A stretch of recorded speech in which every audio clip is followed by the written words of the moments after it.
Olá, sou Walter Schenkel, sou advogado em Curitiba, Paraná. Trabalho com direito sucessório, que abrange inventários e testamentos. Quero conversar contigo sobre um tema bastante delicado e por isso quero tratar com muito cuidado e com muito respeito. Nós temos vivido em meio a uma pandemia, estamos perto de alcançar o número absurdo de 200 mil mortes por conta da Covid-19. Talvez quando você assistir esse vídeo, esse número infelizmente até já tenha sido ultrapassado. Mas também não é apenas de Covid-19 que as pessoas falecem. Tem outras causas naturais ou acidentes. O fato é que nesse ano dificilmente você passou sem ter algum conhecido que infelizmente faleceu, sem ter algum parente que infelizmente faleceu, ou amigos de amigos ou parentes de amigos. De alguma maneira, o tema morte foi assunto na sua casa. Como advogado, eu quero rapidamente responder algumas perguntas que normalmente as pessoas me fazem. Até porque na minha família também ocorreu morte durante o ano de 2020. E essas foram as perguntas que me fizeram. A primeira pergunta que eu quero responder é: quem pode abrir o inventário? A segunda pergunta é: qual é o prazo para ser aberto o inventário? A terceira pergunta é que mais interessa às pessoas é: quanto custa o inventário? Quarta questão é: o inventário judicial ou extrajudicial? A quinta e a sexta perguntas, elas estão muito relacionadas, né? A questão de regime de bens e da divisão de bens. Então, de forma rápida, quem pode abrir o inventário? Pode abrir o inventário o companheiro ou companheira da pessoa falecida ou seus herdeiros. Normalmente é assim.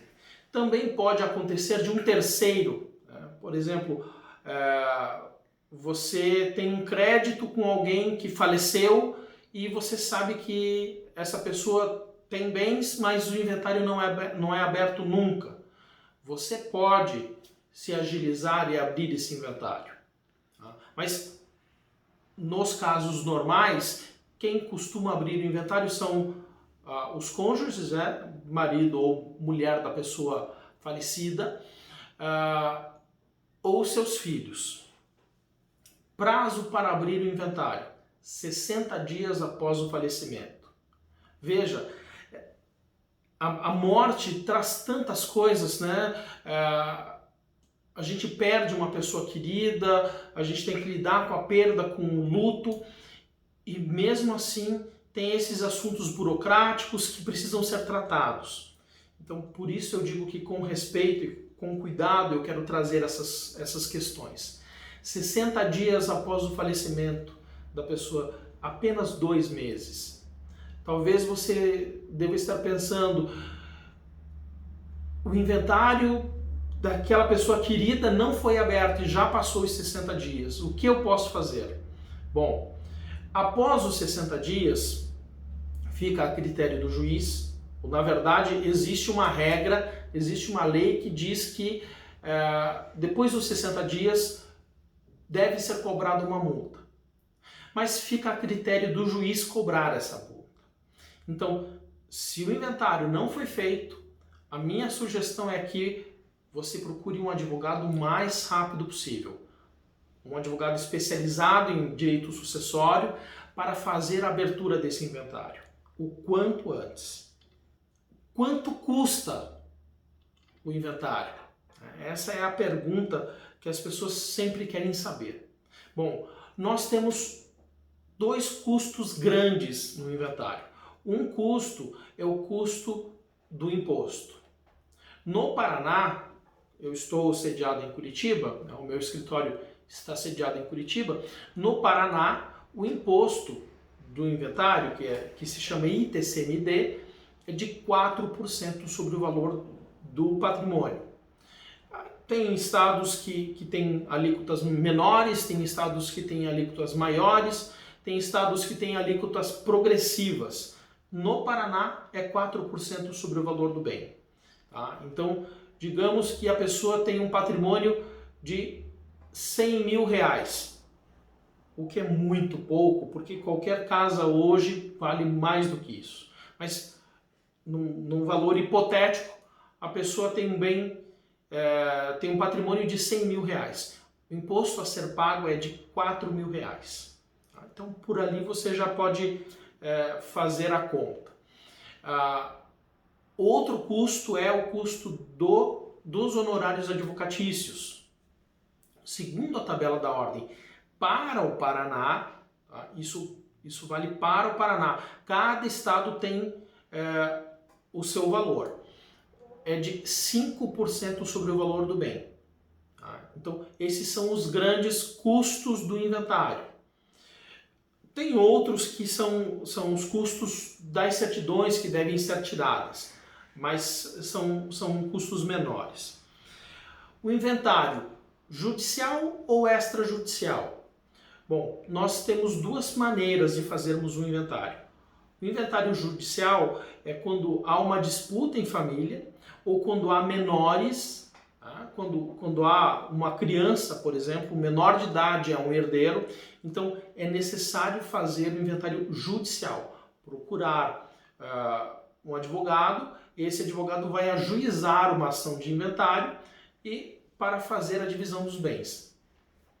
O inventário extrajudicial. O inventário extrajudicial ele é feito perante o cartório, tá? Você prepara toda a documentação, apresenta para o cartório faz a minuta e ali fica consignada então a divisão dos bens.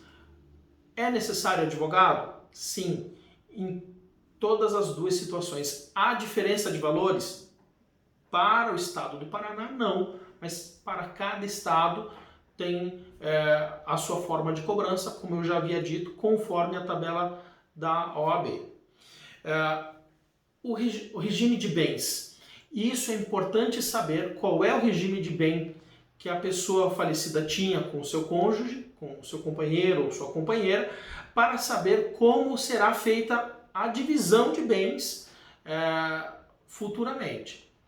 No Brasil, nós temos a comunhão universal de bens, onde a pessoa, o companheiro que está vivo, que permaneceu vivo, ela fica com metade dos bens e não concorre com os herdeiros. Tem a comunhão parcial de bens, onde a pessoa que permanece viva, o companheiro que permanece vivo, concorre com os herdeiros, então ele tem a sua parte, né, que é a sua parte, e junto com os herdeiros ele vai concorrer na abertura do inventário. Tem a separação total de bens, e aí vai ficar consignado conforme as matrículas dos imóveis, os documentos dos automóveis, enfim, o que é de cada um.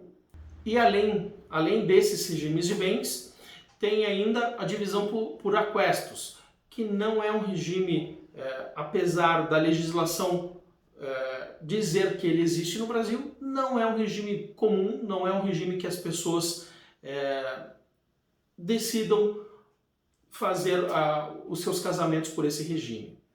Importante lembrar ainda que normalmente em uma união estável o regime de bens que vale é o da comunhão parcial de bens, a menos que esse regime seja feito em cartório e seja consignado um outro regime de bens diferente desse.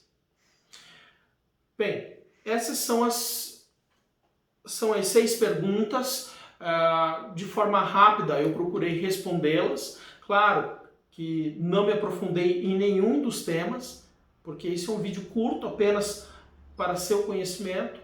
Se você tiver mais dúvidas, você deve procurar um advogado especializado, deve procurar uma pessoa que se preparou e aí ela vai poder te explicar melhor. Se você tem dúvidas e quer conversar comigo, eu estou à sua disposição. Você pode me procurar e conversaremos sem problema algum. Eu espero que apesar das situações que nós temos passado e que incluem, infelizmente, a morte, todos nós possamos ser consolados também por Deus nesse momento. Até mais.